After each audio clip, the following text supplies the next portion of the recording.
beautiful Charlotte, North Kakalaki. Getting ready to head over to Orlando, Florida. But quick stopover, we're flying on this little moving gimmick. If you're one of our 75 million visitors, welcome to the City Beautiful. And there he is, the main man himself. Let's do it. We're going over to go see him. He's got some of these cool little bumper stickers on there. And how's it going, Steve? The festivities begin. All right, we have made it. We are here, Orlando, Florida, NXT Live from Full Sail University. This has been a long time coming for me, guys. Ever since NXT started coming here to Full Sail, Full Sail's been on that short list of bucket list places that I've wanted to see live wrestling, along with the UK, along with Tokyo, and I'm excited to do this, man. It's been something that, to me, I love wrestling in a intimate venue. And obviously Orlando, Florida, one of my favorite places to come and visit. So I'm stoked for it. I'm excited that NXT is now on the USA Network. I'm here with Steve. Steve is driving here, so he can't really chit-chat. But are you excited for the show tonight, Steve? I am, absolutely. Steve's rocking the Hardy's shirt there. I'm also repping the Washington Nationals and the horrible New York Jets. But if this is something where you're watching this post and the Nats are on their way to the NLCS, then give me a go Nats. If not, you can make fun of me in the comment section. But let's do this. So one of the really cool things about this is legitimately NXT is just right up the road from just a college campus. And so legitimately you just have people hanging out doing their thing. And right up here is where NXT is. So look at the line here, super packed. They've got some merch stands over there.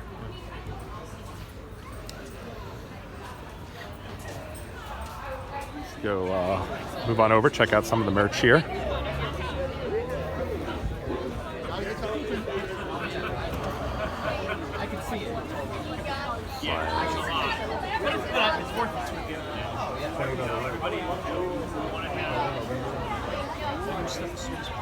A lot of Undisputed Era. I like those original bro stuff.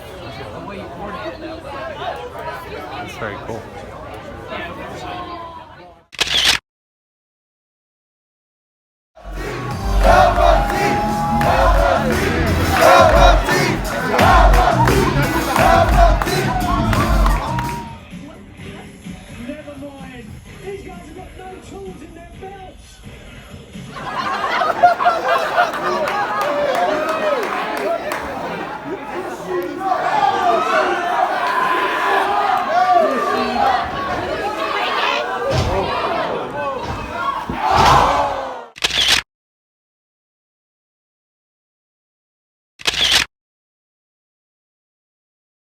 All right, so we were back here a couple days after NXT Live from Full Sail University. What's going on? It's your boy Tommy on the spot for Watch Along Wrestling, rocking here with my boy Steve, and we went to NXT Live from Full Sail. I do apologize that this vlog's a little different from some of the other vlogs. Usually it's filled with a little bit more of the live footage, but NXT at Full Sail is a much smaller venue. It's a lot more intimate, and so I felt that if I was there filming, they would have been very upset. There was a lot more announcements than usual in terms of filming things, live streaming, any of that, and definitely felt like they were really cracking down on that type of stuff. And also, my goal with this channel is never to broadcast footage that you can't see anywhere else. The goal of this channel is to bring the wrestling live experience to you at home who may not have the opportunity to go to these live shows. And so that really is the point of this channel. So, but NXT Full Sail University, kind of a bucket list item for me, like I talked about, something I wanted to do for a long period of time.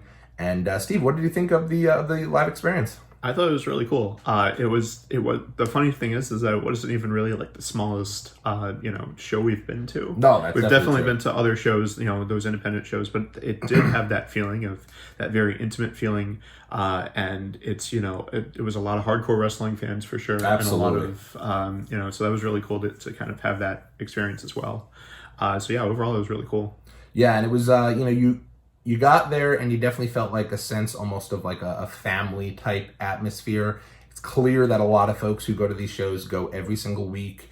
We got to talk a little bit with famous Florida wrestling fan. I saw JJ Williams out there. The guys who go to the shows often. and who are a part of really that kind of that NXT family, the crew that went to the Millers that Triple H went to go visit a couple weeks ago.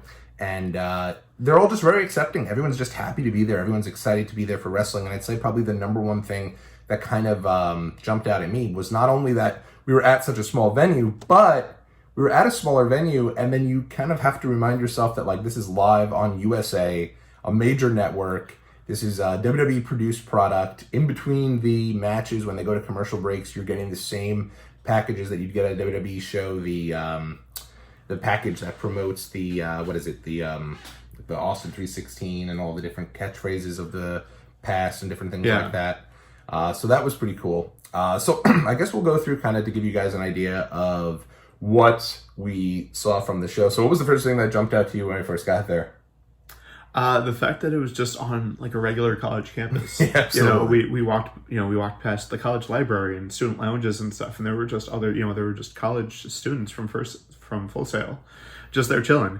And I'm sure they're used to it, but it's still like, it's a very interesting juxtaposition of all of these wrestling fans, and then just, your average college student just kind of hanging out. Absolutely, yeah. No, I thought it was really cool. It felt like you were just pulling up to a campus, and in my shoot job, brother, I go to a lot of different schools to go there and talk to students and do different things like that. And it felt the exact same. Like I was just pulling up to a campus, getting some parking, and then instead of walking around on the campus and doing these things, you're going to like a big wrestling show. So it was thought that was really cool. And so basically the way it worked was when we arrived to the show itself, there's a big line out the door, because general admission is pretty much first come, first serve.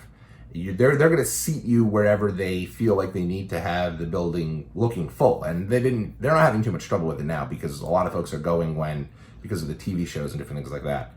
So was it? We walked in, and then they basically sat us like in the bleachers. Yeah. So that you formed the line, and it was very much. It felt a lot like if you were to go to a Disney show where it's like general seating, like any of the ones in the parks. It felt like that, and it was just, we're line up, and it wasn't, first come, first serve in the sense that you had to go and run and grab a seat and that kind of thing, so it was good that they organized it. Yeah, that was good. So at the same time, it didn't really matter. We could have been sitting in the very last seat, right, and you're still not more than probably 30, 40 feet from the ring. Yeah, if you go back and watch that show, I'm sure you saw us a handful of times, because it was something where my wife was sending pictures and videos of us on the screen, and it's really just like, because of the amount of people that are there, if you're into the show, they're going to get you on that reaction shot for sure. They want you to be clapping, they want you to be chanting NXT, this is awesome, whatever it is. So I thought that was cool. And you're right, it did remind me a lot of like you're getting ready for Space Mountain and they tell you what row to go to, because they want to fill up the row and then they start the next row. So it might be something where you might be a row or two behind someone who came after you if they were filling up that first section there, because they obviously want TV side to be completely filled. So I thought that was really cool. One of the things that jumped out at me as well was that they did a couple different dark matches before the show. So I know at AEW they're doing the matches after the show. I thought that it made for a smooth night to have the matches before the show, and then when the main event ended, it was kind of just like, thanks so much, and out we go. We were out of there, I'd say, by 10:15. Yeah, because I mean, if you like, feel like that's kind of a typical thing to do in my mind. It's the better way to do it, because you dark match, you get the warm up matches kind of thing.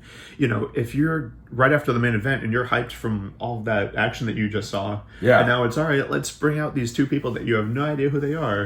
It kind of brings everything down. So yeah, and I think that's been one of the big problems with 205 Live. 205 Live is a show that's recorded after SmackDown, and it's basically the show for the cruiserweights, and it's been a show that typically you'll watch SmackDown, it'll be like, Randy Orton versus Kofi Kingston, or Jeff Hardy's in there, and there's a good three-way, and then after that you're bringing out some cruiserweights that don't have that mainstream appeal, and I think that's something that has really hindered the product there. So, but just kind of the presentation. I think the matches are good, but the presentation, I think, takes away the fact that the crowd is wiped. So I thought also one of the things that was really interesting, Jeremy Borash and J.D. Williams. If you don't know who J.D. Williams is, he is the guy who does Wrestle and Flow, and now he works for WWE, the Wrestle and Flow YouTube page. These guys were out and about. They were just continuing to get the crowd really amped. In particular, J.D. Williams, who was running around with T-shirts, signed T-shirts, and letting fans know, like, hey, I'm going to be watching this match. And in the fans who are the most amped throughout the whole show are going to get, or throughout the whole match, are going to get a signed NXT t-shirt. So it kind of added a little emphasis to get the crowd up and at him, and just to kind of see that TV production. And the cameraman, he's filming and he's getting the crowd up, he's waving the crowd to get excited over it. And Jeremy Borash, just a fun guy to watch during the show. For those who don't know, he was the old announcer from TNA Impact, now works as a producer for WWE. And so he was getting folks out there and he was getting everyone amped up. So that was a lot of fun. That was cool to see. And just in general, there's a lot of folks who go to these shows every week and may not have the most amount of friends or folks with them for every show. So it was cool that like you were just able to pick up a conversation with someone who was just looking to be around wrestling fans and talk to wrestling fans. I thought that was really cool. Yeah. Now, since this is every week here in Orlando, do you think there's a chance you'll be heading back to NXT anytime? Maybe sometime soon. I floated the idea past my wife, and she didn't immediately shoot it down. There you go. So there's hope. Well, what's really cool about it is, so one of the things you should know is before you go to the show, there's really not many food or drink options there. Obviously, this is on a campus. It seems like it's obviously a pretty dry campus. There's no like alcohol to buy there. That's something that is cool. There was a lot of chants, and a lot of them were like, this person sucks or whatever, but it wasn't anything too vulgar. They're clearly, they know that there's families there. We kept joking with each other about, the "you effed up" chant is no longer a thing. And all the different chants from way back in the day when we were kids and we were going to these shows that were just so vulgar and so over the top, those don't really exist anymore. It's much more like family friendly type, chants and different things. So, but make sure you're prepared for that. Where did we go to eat before we went there? We went to Huey Magoo's. Huey Magoo's. Check them out. They're really good. Got some chicken tenders there.